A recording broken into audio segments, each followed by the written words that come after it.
Welcome to the Common Fan Podcast, where three cricket tragics discuss, well, cricket. What else were you expecting?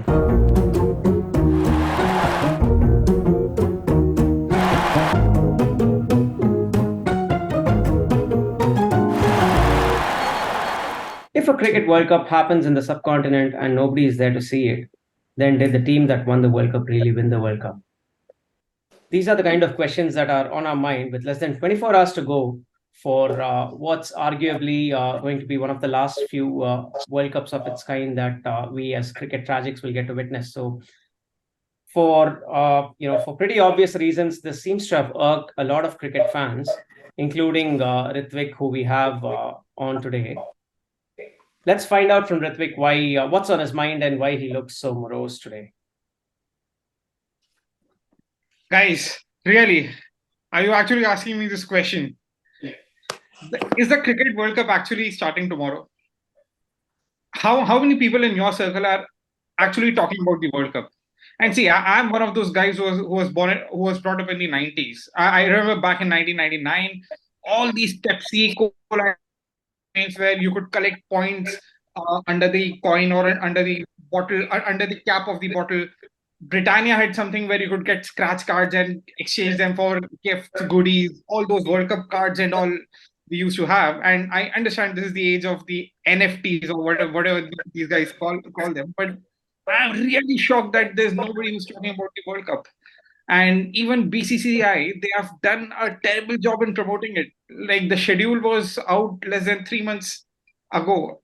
And the whole ticket booking process, boss, I live in Delhi. And all that Firozshah Kotla gets is an India-Afghanistan match. Is that what we deserve? And even for that, I don't have the tickets. So really, guys, I don't know why Prasanna is so happy and so excited. He's also wearing the the India jersey and with that hat. But are you actually excited, guys, about this World Cup? Look, let me pass that to Prasanna, who's like you said rightly so. He's picked up a hat which I hear is from Bowral, the river town from where the great Don Bradman is.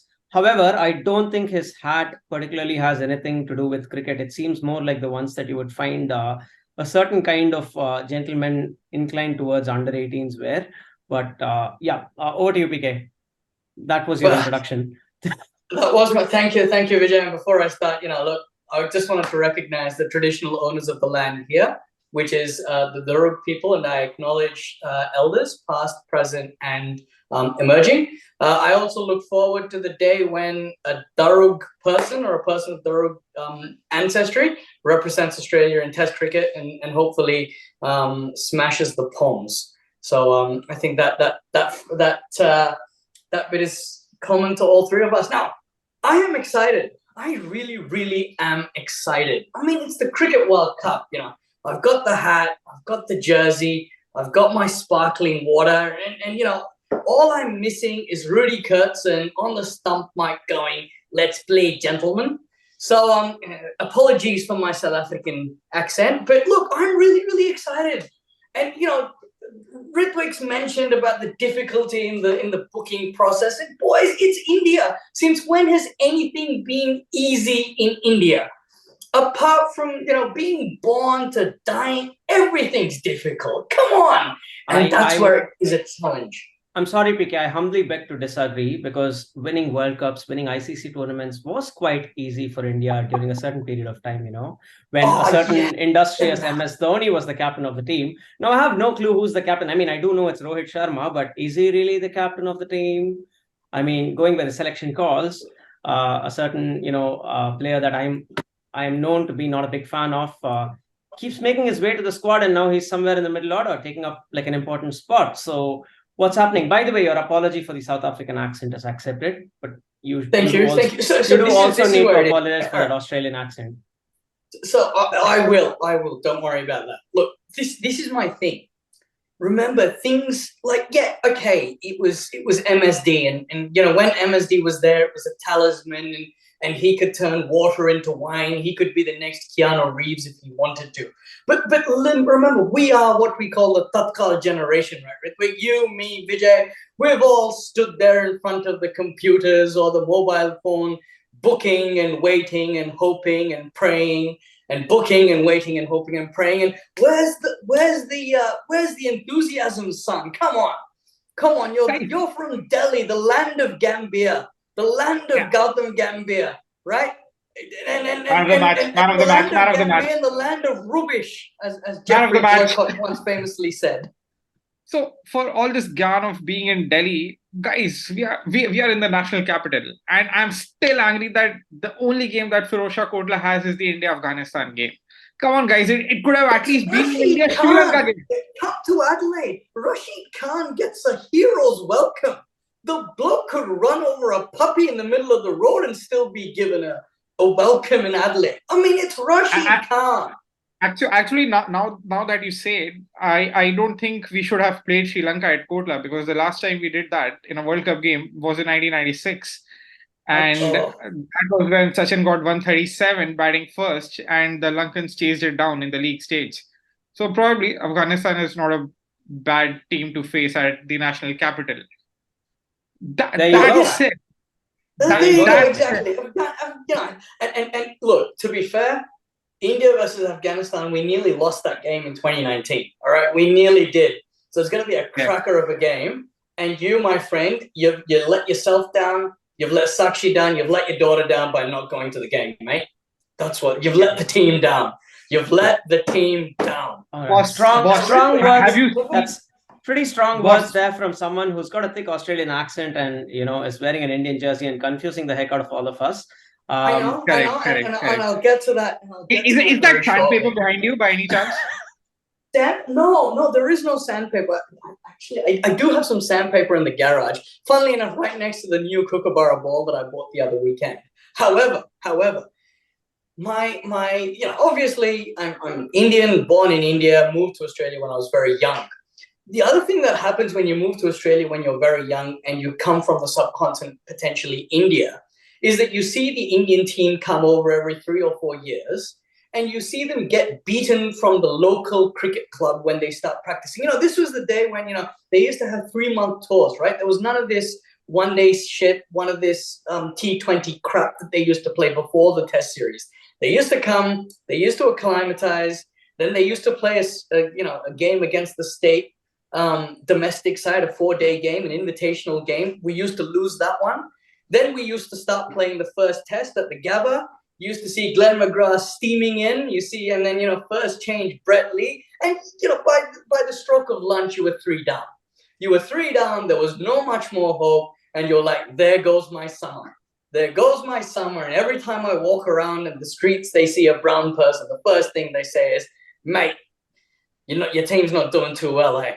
So it's from there that the love of the love of the Indian jumper was born, and the Australian tradition of sticking it up to them. So just like the Aussies stick it up to the Poms, we Indians stick it up to the Aussies when India tours. So that's what I wanted to say. But look, the other thing I wanted to talk about is Ritvik saying there's a lack of hype. Come on, I mean, it's the cricket. Look, from an Australian perspective, the AFL Grand Final is over, and I'm sorry for the Brisbane Lions. Unfortunately, Collingwood won, and at this stage, go the Adelaide Crows. The NRL Grand Final is over, whatever that shitty sport is, and the cricket season has already started. The whites have been worn. The bellies are being shown around. The dives are happening. The missed catches are happening. Everything's happening. The cricket season started. So, the synthetic turf has been laid. So everyone's getting excited. And why wouldn't you? As the cricket season started, as Vijay and Ritvik and we all said, I'm Indian Australian. I'm also Hindu. So, before the World Cup started, I went on a pilgrimage. And I went on a pilgrimage to Bowral, which is the original birthplace of the original GOAT. And the original GOAT, of course, being Sir Donald Bradman. And the reason why I also call him the original GOAT is he anointed God. Did you go wearing the Indian jersey to Sir Donald Bradman? Yes, I did. Oh, I did wear the Indian jersey. And Ritvik, if you look behind you, the GOAT anointed God, the person behind you, as his successor. So, the GOAT, Sir Don, was pretty good, eh? So I went there. And so I went there and I paid my respects to the Don. I managed to walk across the turf and I said, look, Sir Don, you've never played in India, but Indians hold you in great light. So if you could turn the cricketing gods and make sure that the blue jersey is there on the final. I think it's mid-November, and hopefully they win the cup, and I will come again to Barrel, and I will lay a beer at your statue. And so that's what I've done. And so I was there, and as everything, and as you all know, Ritvik, I took a selfie, because nothing in the world has occurred if you haven't taken a selfie, and I showed it to you as well, saying that I've got the blessings. So yeah, look, the hype is there, and while I was there, I met a very young man. I don't want to take his name because I don't have permission to say who it was, but I met a very young chap, very nice chap, and he'd gone to the museum and he bought a book and everything like that. And this bloke reminds all of us when we were young. You, me, Vijay, we remembered statistics, we remembered names, we remembered jersey numbers. We also remember the fact that we couldn't get a girlfriend until we were middle-aged men, but that's a different story. But I remember this young chap, and he remembered the names, he remembered all the India games, where they're playing, he remembers the t-shirt numbers. We said who was number 18 and all of this, and who was number 10, and obviously Sachin and whatnot. We also gave him a trick question. He said, who wears the number 1 jersey? And all three, me, my friend, his dad, the young chap, we all looked at each other and we didn't know who it was.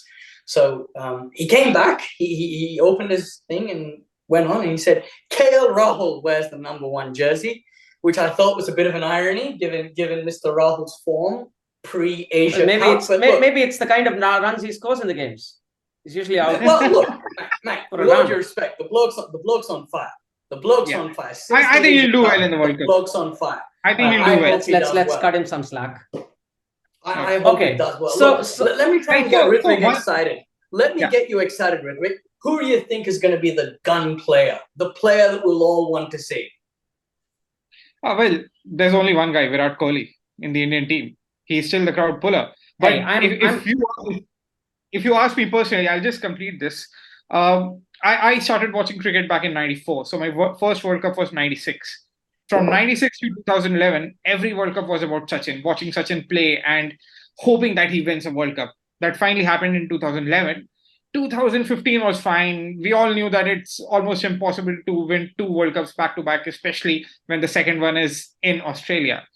2019 was about the man who's behind me. We all wanted him to do well, to get another World Cup, and it all ended in heartbreak, right? If somebody will ask me which game hurt you more, was it Eden 96 or was it 2019 when Dhoni just fell short of taking that second run, then I would probably say it was the latter, or maybe it's recency bias. But the problem is, for this World Cup, I don't feel like I have an affinity towards any one player. It's not that there's one guy whom I really want to go back with a trophy. I know there are some guys who are pretty much playing their last World Cups, but how about you? Do you guys have this kind of a feeling? Yeah, if I may. Yeah, if I may. I can understand where PK is coming from with all that excitement, because there's usually at this time of the year, there's not much happening in Australia per se. So, people tend to start looking at other things such as sport. He mentioned a couple of from Australian citizen. Tough words. As you can see, I've also got my team jersey on, and this is the club that I used to play for when I was in Australia. And, as a captain, I can empathize with what a lot of the players must be going through right now with World Cup pressures and all of that. Fair enough. PK is excited about it. And Ritvik, I also take your points on board about, this World Cup not quite having that single X-factor player or that single legend that, we all want to perform. Of course, it's Kohli. But outside of Kohli, there's really, I would even say that about the other teams. Like, maybe Ben Stokes if he clicks. But he's already had his moment in the sun. He already has a World Cup, right? Yeah, exactly. Right. So, hold on.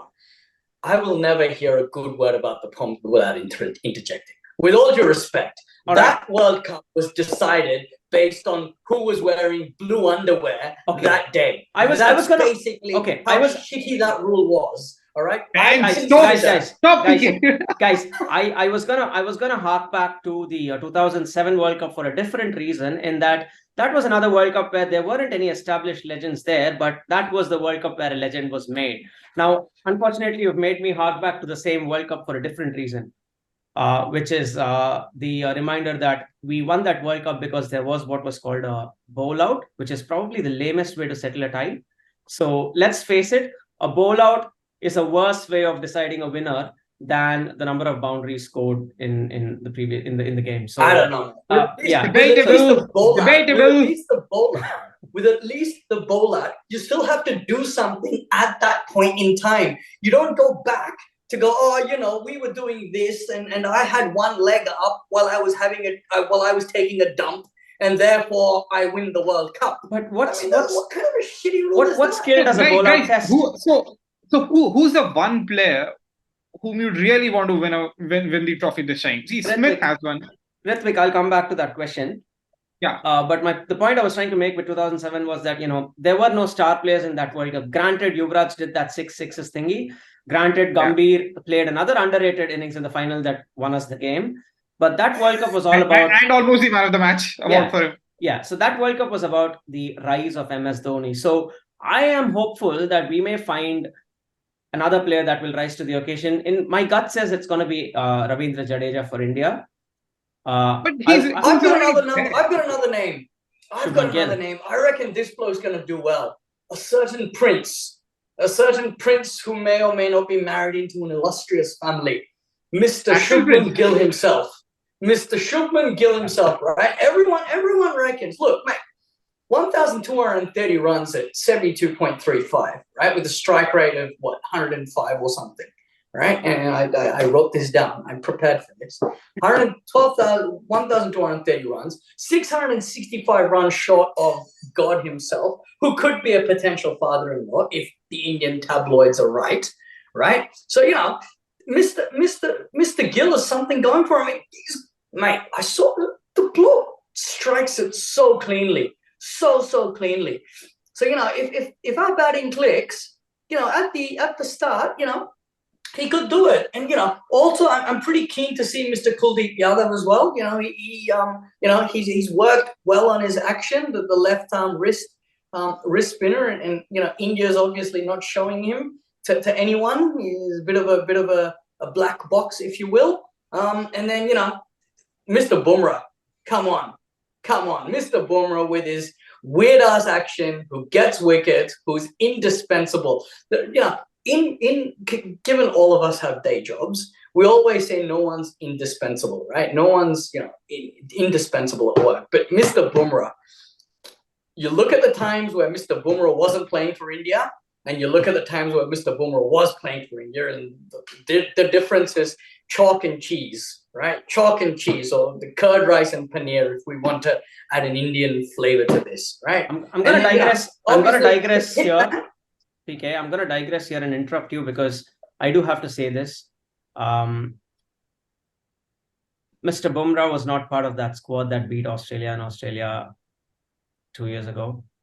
That's true. He was not. However, we came into that lineup with a third string bowling attack, mate. That's fine. Look, Bumrah wasn't in that side. I think that series was a miracle. We should probably not draw too many conclusions from it. But there's one thing that we are all missing. The gentleman who shares his initials with me, that's Rohit Sharma. He got 400s last World Cup. Was almost selected into the 2011 World Cup, and as per what tabloids say, Dhoni chose Piyush Chawla over Rohit Sharma. He came back, had a good 2015 World Cup, 400s in 2019. That's phenomenal. And that guy doesn't have a World Cup trophy. Kohli was there in 2011. It could be it. This year could be it. I was actually thinking about it. This is probably the last World Cup for the King and for Hitman. I reckon he could do it. And Rohit is the guy.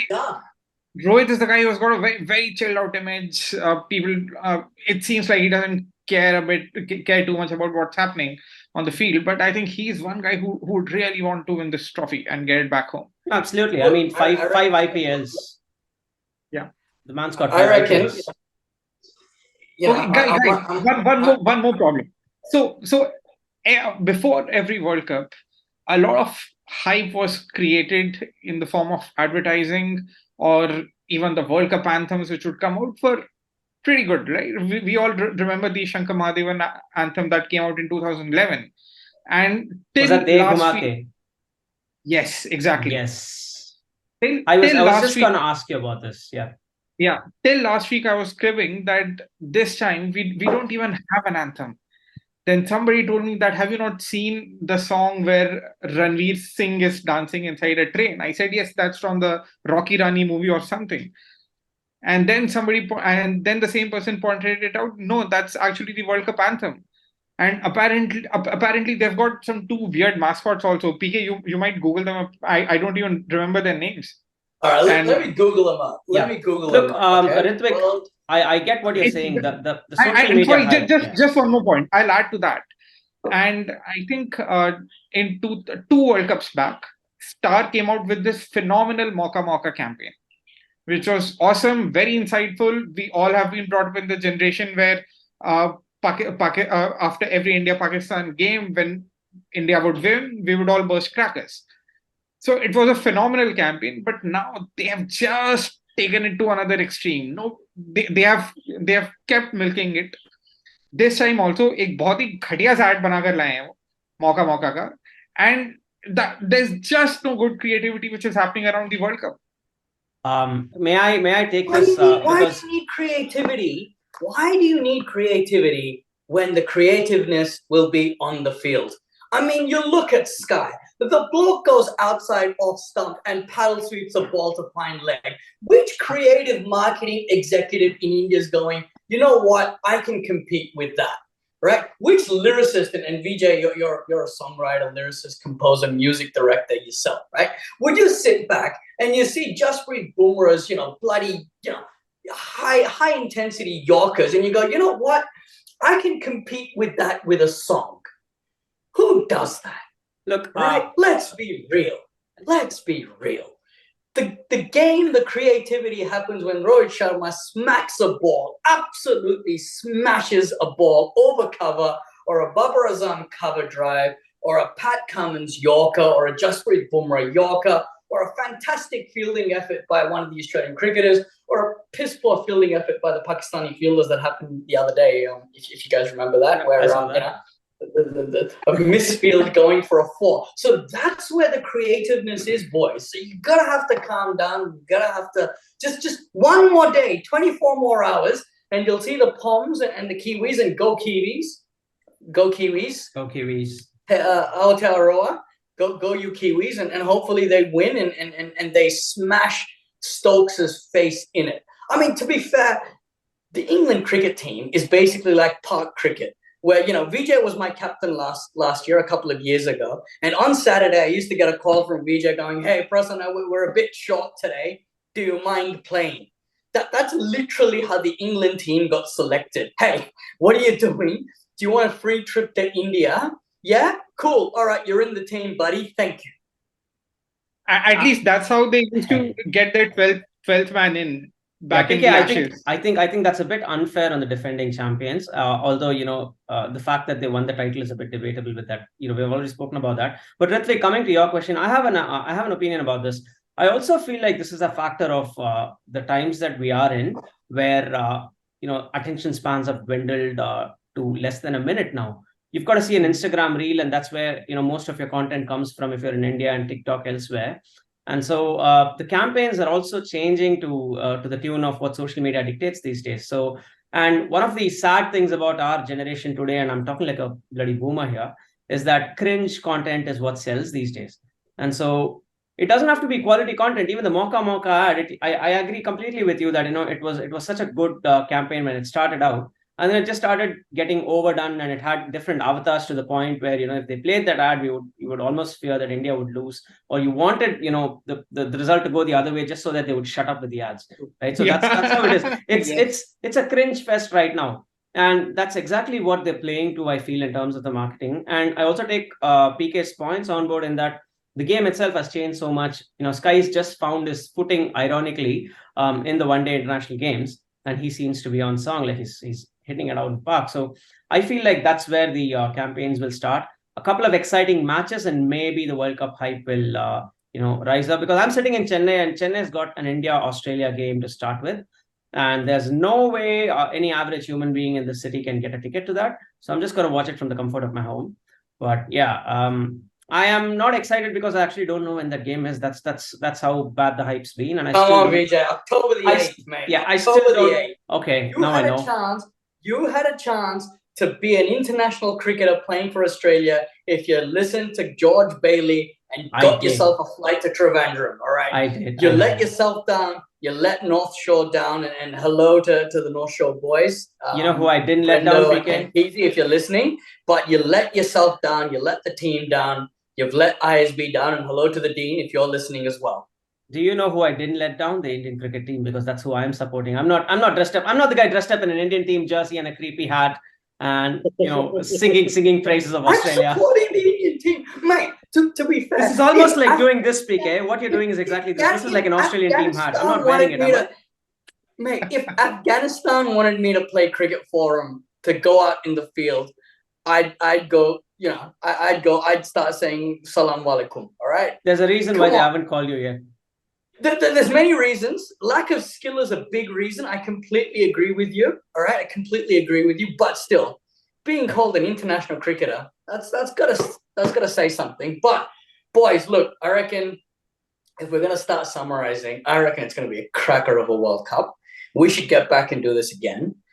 England, New Zealand tomorrow. Netherlands and Pakistan day after. India versus Australia on October the 8th. Right? The one good thing I reckon Ritvik, Vijay, and you and I will all agree on, the format is good. Everyone plays everyone. The top 4 goes in. None of this super sick shit. None of this net run rate plus 3 points. Remember, I think it was the 99 World Cup. You had to have an undergraduate degree in mathematics to figure out who was going through. All right? Yeah. And somehow South Africa will find a way of. Yeah, and when you say Super 6, all I can think of is that, there was also a one-day World Cup in 2007. We don't speak about that World Cup, right? So, let's not talk about that. That World Cup never happened, It's not that the captain of that World Cup is now. Yeah, there's nothing somewhere in the West Indies that World Cup is still going on and on and on. Somewhere in the West Indies, I keep hearing rumors of that.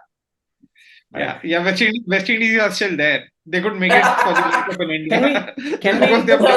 That's why, buddy. Yeah. That's why. Can we speak briefly about how good the Netherlands team has been of late? I mean, I was in the Netherlands when they won that crucial game in the last T20 World Cup. Do you guys remember that one?